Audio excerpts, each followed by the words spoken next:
Today we have 4 powerful ladies that I'm really, really excited to talk to.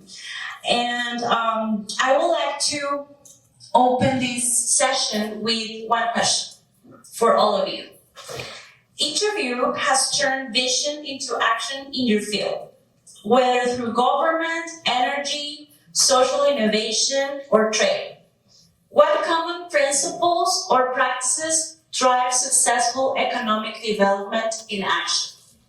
Can we start with you, Valerie? Of course, and thank you all. I apologize for my tardiness, but we were having wonderful conversations that were being recorded in the side room. What drives economic innovation, success, whatever it is, it's all about what's happening in this room, right?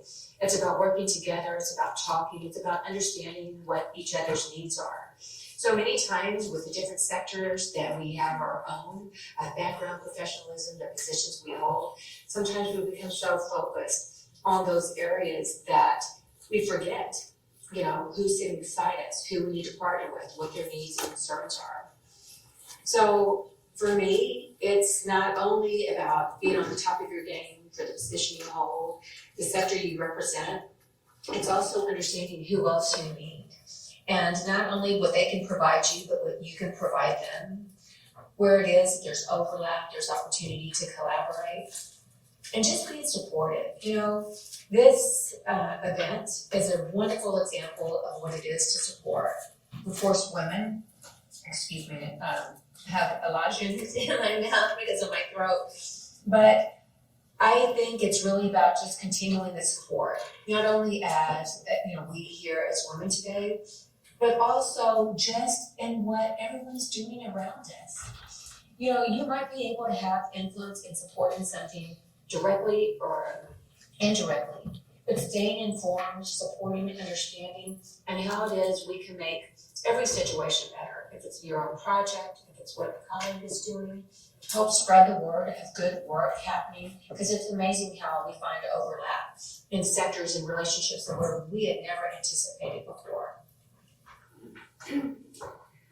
Well, for me, I think that any successful project, government, whatever you name it, it can be successful if we have a global and a humane vision.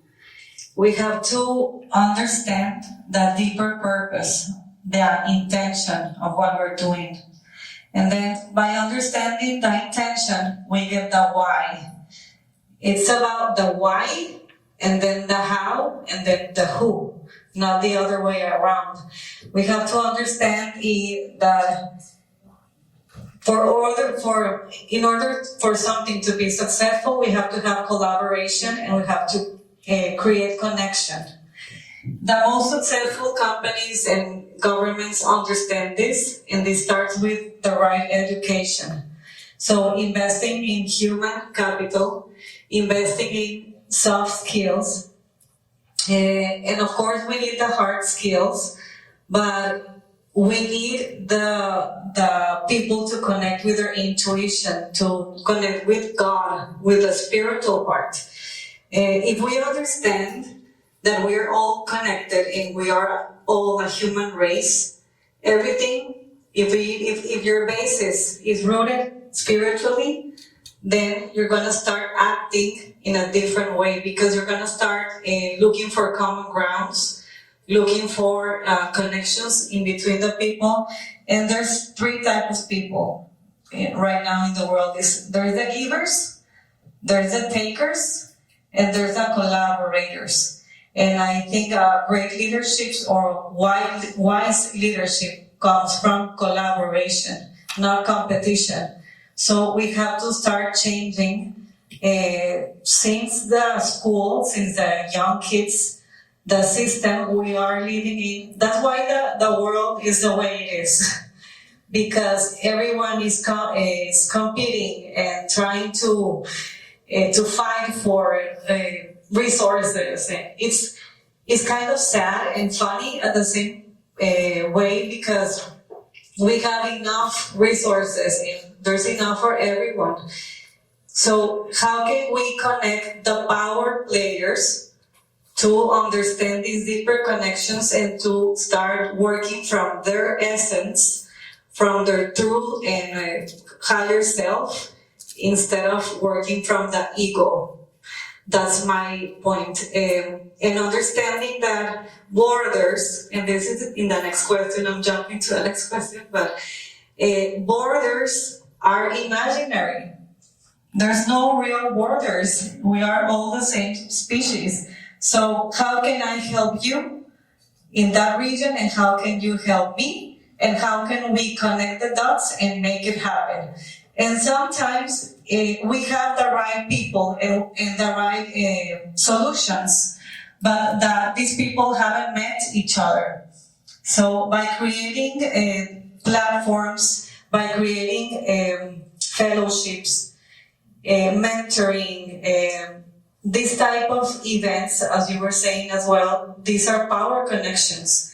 And this is how things can happen, through connecting the dots between government, between private investors and private practices, and also from the public, and also, and very important, academia. All the universities and all the academia has to be also part of these big events. Thank you, Mariana. Sophie?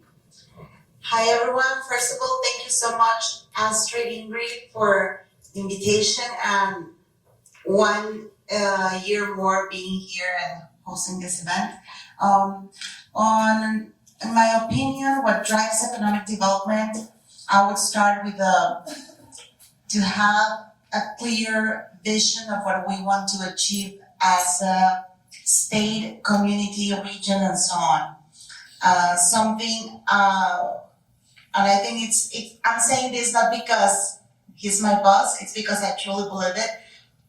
Aligning society with private sector, with government, it's the key to get a clear vision and work towards a successful end. I think something that I think it's always the most important thing before you start creating and executing a plan, a strategic plan. What does the community need? The community has to be the center, and it has to be human-centered, like Mariana was mentioning, in order to add all the shareholders and all the key players to achieve this economic development. Fortunately, we have lived in the last 5 years different situations that only showed us that we have to be together, we have to add to the community, we have to add to make a team as society, and that has been helping to understand and to get closer to each other, to understand the needs, what do we want to achieve in order to start creating a clear plan. So I think clarity in the vision that we want to achieve it's key for that. Thank you, Sophia. Thank you so. What? Rebecca? Is it on? I think you have to turn. Good morning, everybody. And a big thank you also to Ingrid and Astrid for putting this event together. I'm so excited and delighted to be here. It's such a great group and such great energy, so thank you so much for that. And I work for the City of McAllen, and I'm so delighted to hear that what we're doing at the City of McAllen is very much in line with everything that I just heard on this panel. For us, community engagement is key to economic development success. We need to hear from our business owners, we need to hear from our community leaders, our residents, because at the end of the day, we are building a community here in McAllen and in the region, and we're excited to do that. On the retail and business development side, my community are developers, retailers, tenants, small businesses, and so it's very important for me to always remain engaged with what's going on in their world. I work at City Hall, but we're always excited to welcome developers and investors in and to continue the conversation because, as the panelists said, we need to collaborate. That is key to success.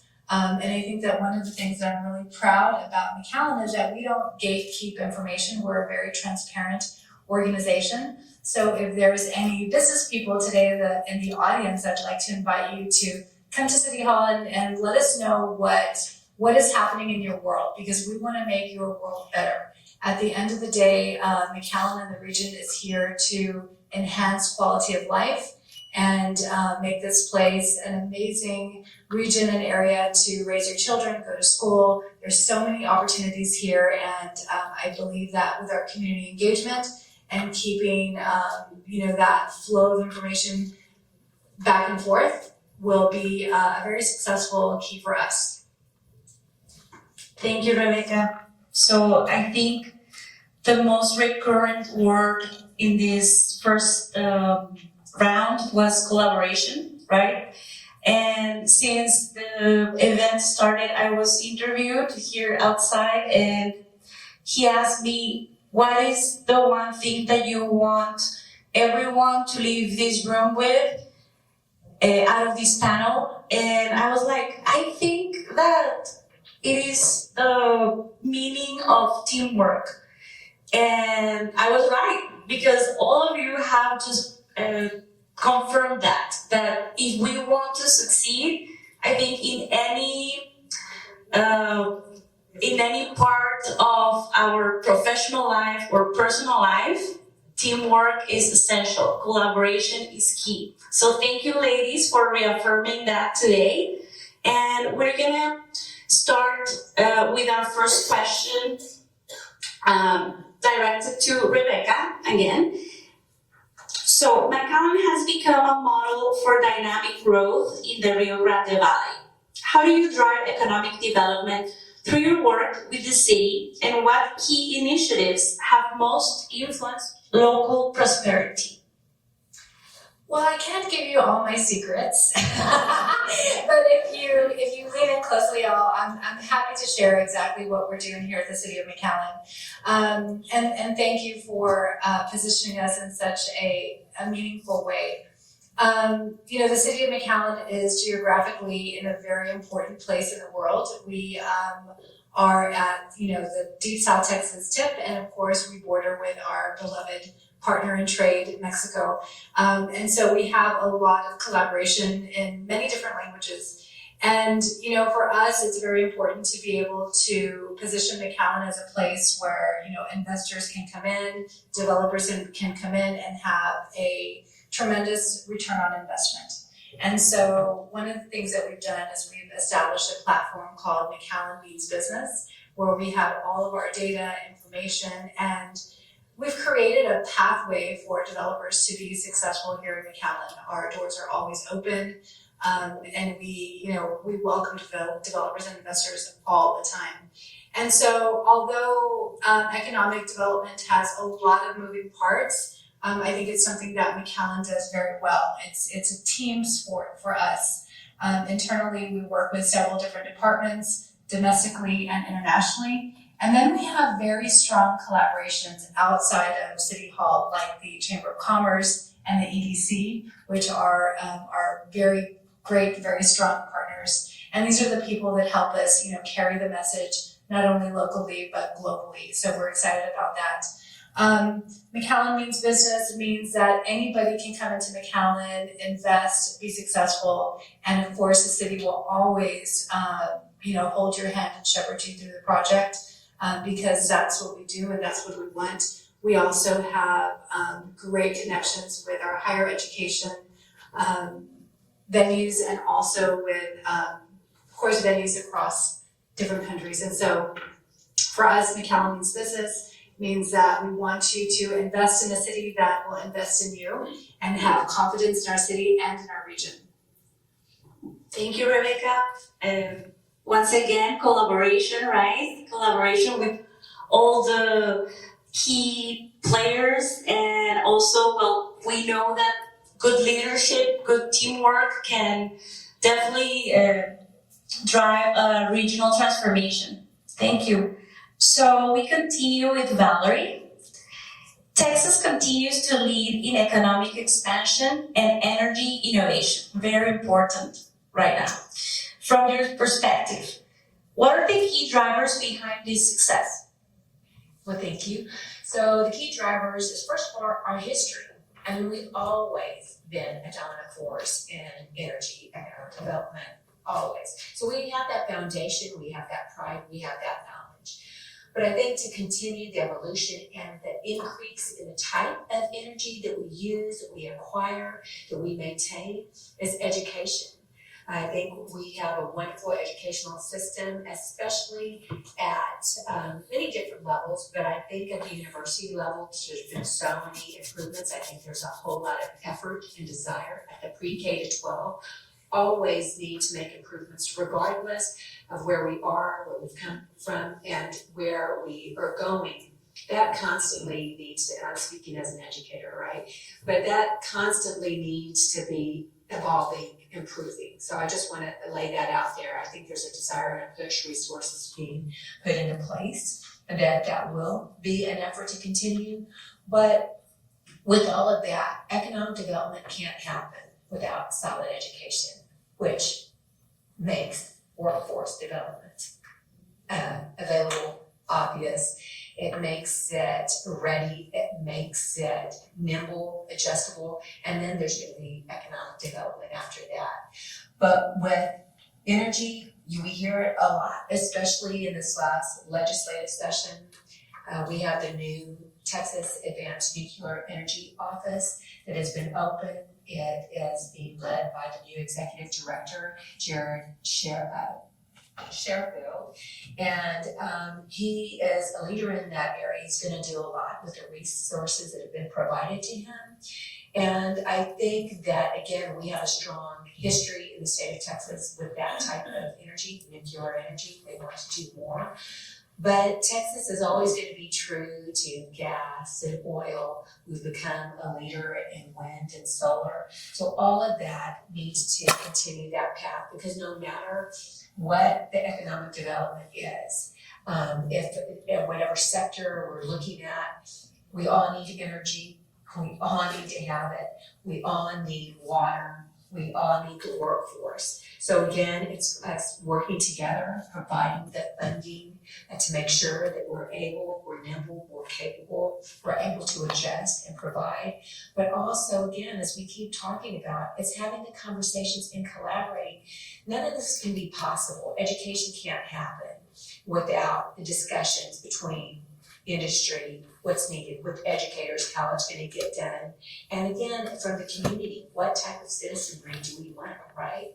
That's basic, the basic understanding of education, number one, at least for pre-K to 12, is to have a citizenry that is knowledgeable, aware, and capable of continuing education, being ready to live their lives as they leave us. But again, it's collaborating, it's working together, making sure once you've developed these wonderful relationships, and that's, again, why this type of event is so important, to not only meet these amazing women, every time you see them, it's exciting, but to act on it. You know, utilize some of these women in these rooms with their expertise, their knowledge. Sometimes we go back to our space, and I can be just as guilty as anybody, and that's why I always encourage people, no, email me, send me your contacts so that we can stay connected. Because sometimes we go back to our spaces, our office, or our work, and then we go back to the normal people that we contact when we need a friend, we need a colleague, we're working on a project. Oh, this is a person that's always, I work with, they're always there. So why not some of these people in this room, right? The talent is here. So again, for all of that to continue, it's again, collaborating, working together. We have a foundation, we have a tradition, we have a history of success, but especially along this beautiful, beautiful region. And I say it's beautiful not only for the obvious that's in the room, but it's truly beautiful, but because of the talent, the resources, the desire, the youth, but it is because of the cultures that come together too. I mentioned it before in another event about the edge effect. It's a philosophical thought. It's called the edge effect, and it's basically when two different cultures, two different sectors, two different communities, whatever it is, when they come together, and it's the beauty when it mixes. And I think this region is rich with the edge effect, and I'm happy to be here every time, especially traveling from Austin, to not only bear witness to what is here to help spread the word in the conversations that are further and north, but just to help spread it faster because it's all here, and I'm so happy to be here. Thank you, Valerie. Very interesting answer. In my opinion, as a site selector, I've seen that these two key drivers are really differentiators for projects. Labor and energy resources in general are extremely important, so thank you for your answer. I really like that you touched that, let's say, spiritual part, because I feel like most of the time we all act out of ego, right? Like we want to get things done because it matters for us. And when we learn to work more towards a bigger purpose, things start to like fall into place, right? So I really like that you touched that part of all of us. And to continue that conversation, across North America, women are driving social and economic transformation. How can we strengthen cross-border collaboration among women leaders to create scalable, high-impact projects? Okay, so again, touching on the spiritual part, that's the basis. And from that side, you were talking about the ego, and me too. Ego is not something bad, because ego is your personality, is your avatar here, but ego has to be in service of spirit. So is perfecting your character, your avatar, and playing this. I say life is like a game. We're all game players, and we're all acting different roles. So if you don't like something that is going on, you can change the avatar. You can change the personality and put different gadgets and stuff. And I think we have something very powerful, and that women create, or we are the life givers, you know? We are the life extensions. And this feminine energy that is in men and women, we all have this feminine energy, but feminine energy is abundance, and is creativity, and is intuition. We as women can develop and can hear more clearly our intuition. And we are very intuitive, and the way our brain works is like in spiral. So we can see things in a broader, in a wider way than men. Because men, their way of thinking is very squared and very rational, and because we can express and we can connect more to our feelings, which is something very good, because we can connect and relate easier to other women. And then another thing that is really important, and that we can make collaboration into women, if you want to, this is very easy. If you want to plan something, to make public policy plans and this and that, well, men are really good for that. But if you want to make things happen, you tell a lady, you tell women, because we make things happen. And we have this, we are very sociable, and we are very act on, you know? And when we connect each other, we really make things happen. But we have a slight problem, that we're very competitive. And why are we competitive? Because for us to be in this type of positions, it's been harder than for men, because of the patriarchy. And we're living a patriarchal system. And it's not working. We need to give room for more people, as you were saying. When you are in a power position, with great power comes great responsibility. So every time you uplift yourself, you have the human responsibility and moral responsibility to bring others with you. And why not women? Because we talk about collaboration and women and this and that. Okay, let's make it happen. How do we make it happen in real life? well, I need an accountant. I'm gonna hire an accountant, a female accountant. Oh, I need to do this, I need a lawyer and an attorney, okay, hire a women attorney. Not because of statistics, but because we are very smart and we are very powerful as well, and we can make things happen. And the more women we bring to the table, the more humane society we're going to create, because we're caregivers, we are also nurturing, and we're love. That's in our nature. So from that is collaboration.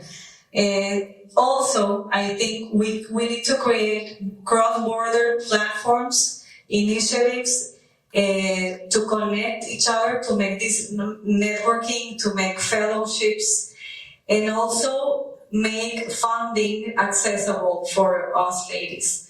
We need funding, we need also crowd investments, crowdfunding, etc. And another thing that we can bring in the table is AI. AI is something that can be very dangerous, I know, but we need humans to program the AI. How can we make AI a good AI for humanity?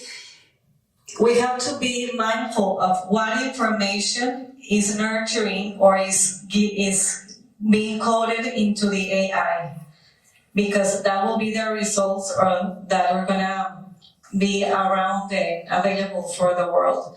So it's creating creating a connection between STEAM or STEM and the human part, the intuition, the spiritual part. How can we have to make that connection and show it and give it to the children.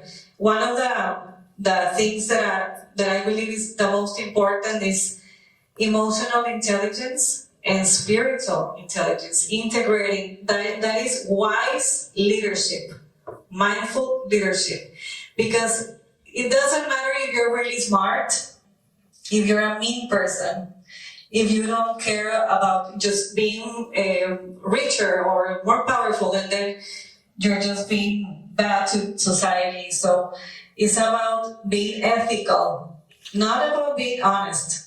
Being ethical is a different thing. Being ethical, being having empathy, and being a team player, being a collaborator. Thank you, Mariana. Wow. I don't think I can add any more to that. That was a great answer. Thank you. Sophie, you work at the intersection of global trade and local growth. How do you drive economic development through leadership in ProCoahuila? Well, a little bit of my story. Some of you already know my story. I started exclusively with investment attraction. And I started working for the state of Coahuila when I was living in Taiwan and then in Korea. And my job was basically find the companies and send them to Coahuila. So it was basically investment attraction. I never got to see the economic development part. I moved back to Saltillo, and then it hits me, and it's the part that makes me be in love with my job. I go to the supermarket, I was new to the city, and I see someone with a logo of a company that I sent 2 years ago, never talked to anyone before, and then I saw the logo, a person, buying groceries. And then I realized, okay, this is economic development.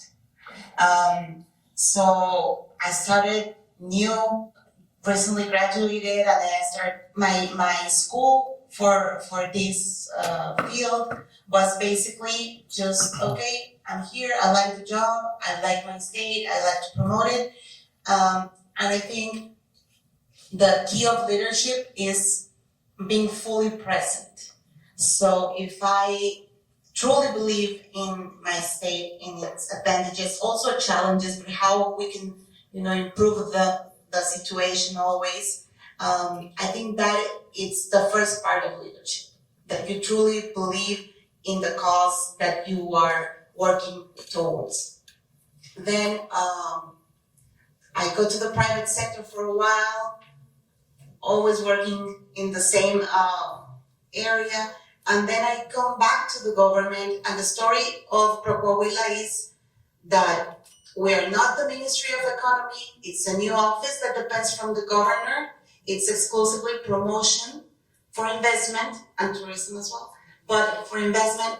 And then again, I'm back to not being really in economic development, but it was already part of me, so it's kind of a situation. So what do? I start creating these strategies that can, with a vision, impact for economic development. So I know that we have to develop a specific city of San Juan de Salinas. They need jobs. I need to bring a project.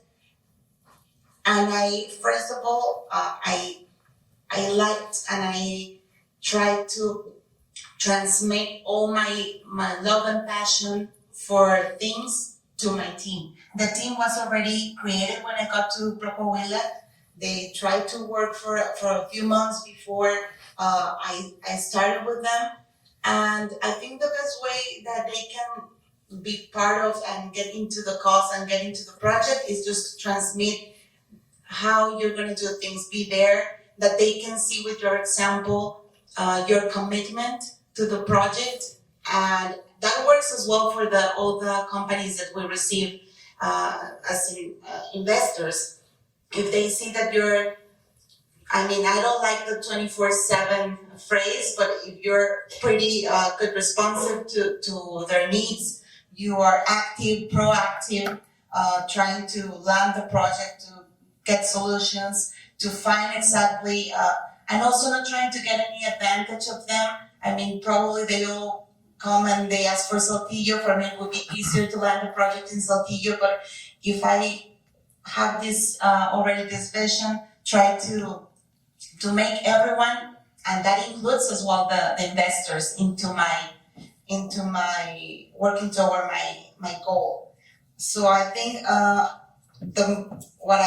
it leaves me is we have to create and we have to develop our personal brand in order to carry that leadership wherever we go. So if I'm in government right now, if I work for a nature company, for an industrial park, that they can see Sofia, or they can see Mariana or Valerie or Rebecca, that they can see us as professionals, as ethical professionals, that they know that they have both hardworking, but also loyal, but also committed, and all these values that women we all have, and that we are brought us together in this kind of forum.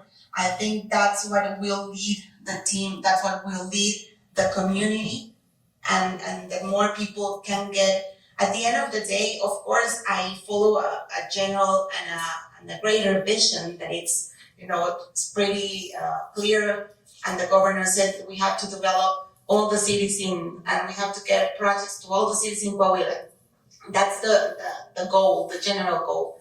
But how can I make that everyone gets into the project that I have a vision that will give that result? That is through example, being present and being confident and being open to it. Thank you, Sofia. And I can confirm that Sofia walks the talk. I met her in private sector, and when I knew that she went back to the public sector, I was really happy to know that someone like Sofia was taking care of that leadership position. And I wish that there were more Sofias in the state governments, and they will help us then promote the country in a truthful way, right? Like sometimes being a site selector and a consultant for clients that Sofia has, international clients, most of them, sometimes I see that the work as a promoter of a state it doesn't come from like a true place, so it's really refreshing to find people like you working for our country and trying to make our country greater. Thank you. So, thank you. We continue with round number 2. We are almost running out of time. So, Rebecca, programs like Refresh, 50/50, and Explore McAllen show how innovation can transform communities. How do you ensure these efforts create lasting, inclusive economic impact? Thank you. It's a great question. I'm very passionate about these brands. I manage 3 brands for the City of McAllen, which is McAllen Meets Business, Refresh 50/50, and my personal favorite, Explore McAllen. Explore McAllen is a social media omni-channel platform. My role at the City of McAllen is to drive retail consumer traffic to the city, because the City of McAllen relies on retail sales tax revenue. And so we utilize the Explore McAllen platform to drive consumers to McAllen so that people can experience all of the hidden gems and all of the amazing stores, retailers, restaurants that we have here in McAllen. I personally love Explore McAllen so much because it's our opportunity to tell our own story. And it's so important for us here in South Texas as a border economy to be able to have a platform to tell our own story, because, if we're not telling our story, other people are going to tell it for us. And so Explore McAllen gives us the opportunity to amplify everything that's amazing about happening here in McAllen. We estimate that about 800 small, medium, large, and extra large events happen in McAllen that have millions of dollars of economic impact. And so Explore McAllen is a way that we make sure that everybody in our region, domestic and international, knows about that. Excuse me. So if you're not following Explore McAllen, please jump on so that you can always have plans and have experienced fun things here at McAllen. Let's Explore McAllen. Refresh 50/50 was a really interesting program that we launched in 2019, right before COVID hit, and it just came in right at the right time. Our leadership, our city manager and mayor and commissioners at the time, wanted to figure out a way to give back to store owners, business owners, who had confidence in McAllen to establish a business in McAllen, a retail business in McAllen. We wanted to be able to give back to them. So we developed Refresh 50/50 Storefront Revitalization Grant, which means that this is money that we give to store owners. They don't need to give back to us. And the logic behind Refresh 50/50 is to improve the aesthetic of a storefront, because nobody wants to go into a dark and scary and dingy store. And so we wanted to partner with them for this revitalization grant. So this grant, you can qualify for it for external paint, bright lights, landscaping, all of the beautiful things. We launched in 2019 with a very small budget, and now in 2025 we have tripled it. Because we have seen millions of dollars of impact from those retailers that were able to revitalize their stores. And so we're really proud of Refresh 50/50 because not only does it support small business owners, but it's driving consumers into McAllen. And even more exciting is that we've seen surrounding cities pick up that storefront revitalization grant as well. So other cities across the valley are doing the same, and we're excited that that's happening in the valley because it's such a beautiful place. And when municipalities come together with storefront owners and business owners, I think that together we can create beautiful economic development. So that's Refresh 50/50. That's a great initiative. I mean, love comes through the eyes, right? Yes. Thank you, Valerie. So, Rebecca, we continue with Valerie. Valerie, you've led transformative workforce programs that bridge education, industry, and government. Why is human capital development so critical to sustaining long-term economic growth? Well, you've talked about it a little bit, but can you elaborate a little more? Because what else are we here for? Exactly. If we're not investing in ourselves, then what's the purpose? I mean, all our work, it's for us, for our family, it's for humanity, hopefully, and hopefully, as you said, great power, great responsibility. Hopefully it's for the good of humanity. But that's why we do what we do. It can be very inward looking because you want more money, because you want a better life. But if you have a family, it's because you want more for your family. You want more for your relatives. You want more from your community. So human capital is everything. But it's when we take our eye off the ball, when we lose sight of humanity, right? It's about going back to those terms I mentioned earlier about educating, developing, creating opportunities. So we have to. And when we don't think about humanity, when we don't think about the human side of every aspect, then we lose touch. And that's when we go off track, we become selfish, we become self-centered, we lose our focus. But even in the most selfish situations or individuals, they need people, right? They need people to get things done. So why don't we all take the approach that has been shared earlier and just do what we can to make every situation better? It could be in your sector, whatever it is. You may have no relationship to developing, the workforce or developing a colleague in a skill, at least directly, or educating someone, but everyone has influence, right? It's just about us realizing our influence and using it for good. It's about making a difference every day. It's in the slightest. It's about smiling at someone, to all the way making these huge commitments in projects that are worth billions of dollars. It's in the subtleties that make all the difference. So it's worth the effort and the success, or any type of initiative that I have had in the state of today, could be in a local community, the state, throughout the US, or even internationally. The successful ones are when we have those conversations, again, with community members that have a heartbeat, know what the heartbeat is, know what the pulse is, engaging education, again, at all levels. It's about what industry needs, it's about how to make things happy. And at the end of the day, it's about the quality of life that we all want for ourselves, but we have to make it for others, what we want for everyone. And that's when ultimately when we're the most successful.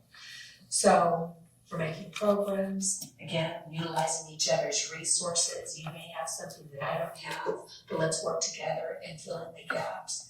But without that human capital, the human development, nothing can be done. So again, let's work together, do what we must, utilize the resources. And for me, being in my position, it's a beautiful thing because we get to see so many celebrations. Our whole mission at Texas Economic Development Corporation is to market. Not only do we talk about working in Texas as a best place for business and promoting, but it's about all of our network. It's everyone involved, either formally because they're part of our family of investors, but it's also informally. Everybody's doing the work and there's success for everyone. So sharing, educating when you can, and even when you don't think you're educating because people are always watching and listening to us. So use that wisely. Thank you, Valerie. Definitely human capital is the foundation of everything, right? And not only education to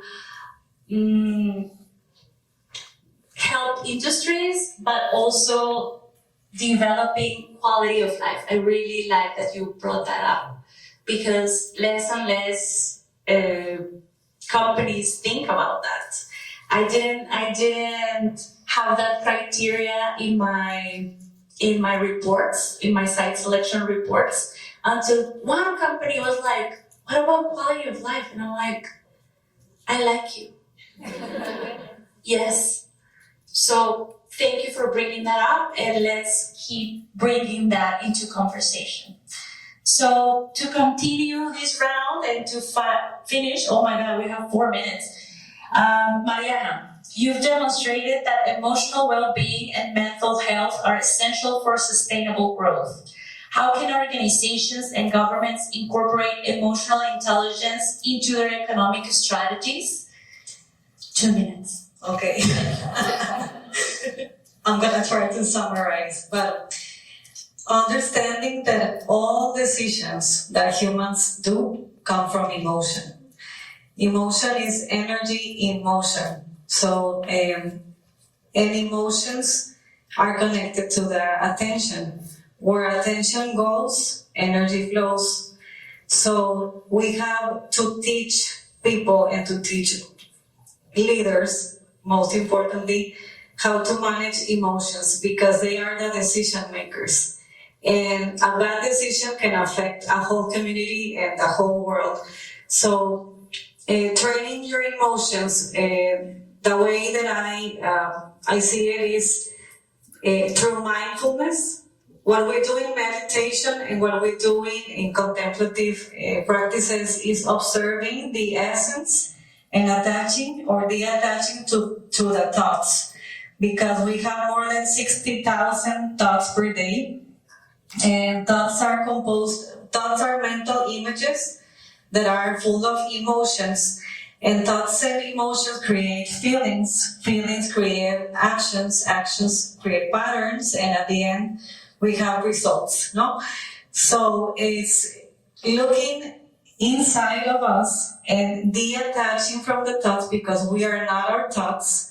We are not our feelings. We are the essence and the presence behind all of that. And when we start to observe and being present, being here now, being mindful, we have a more clear mind, and so we take best emotions. We are not reactive, we become proactive. And we take decisions from another place, from an observer. We become observers of reality instead of engaging on the, as I was saying, on the avatar or the personality that we have created. So I think mental health is priority and is also connected to spiritual health. Why? Because when people are depressed, depression and anxiety come from living in the past or in the future. If you truly are fully mindfully present in the moment, you cannot be anxious or depressed because you're here and now. And when you get depressed, it's because you're thinking in something that happened. And when you feel anxiety, it's you're thinking again something that is probably going to happen. And the funny part is more than 80 or 85% of the things we imagine that are going to happen never happen. So when you start living in the present moment, you start transmitting a different energy and you start creating different projects. And also from the economic part that you were asking, money is a form of energy. Money, the way I see money is the way God uses to manifest and to bring life to projects, to things. So money is not evil. Money is very good. But the love of money, as the Bible says, the love of money is the root of evil. Because money needs to be an instrument, not the final goal.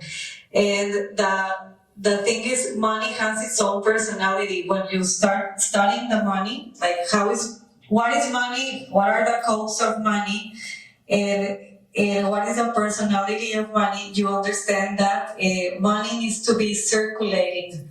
When it circulates, it starts like reproducing, and you create prosperity and abundance. It is not just giving away money, but it's important to give away money, but it's teaching the people how to create money and how to manage this divine source. Thank you, Mariana. Well, our time is up. I don't know what to do. Should I do the last question or not? Yes? Okay. Sophia, you represented Coahuila internationally and work closely with partners abroad. How do global relationships translate into tangible economic opportunities for local communities? Partnership grows when we align values. So I'm really grateful to say that I've met people during, in China, in Taiwan, Korea, Singapore, of course the US, and in different countries during this time that I've been working in economic development. And a good thing is that we always run into each other. It doesn't matter if we're not in the same office as we were when we met, but we ran into each other. And people that you share values with, they become friends.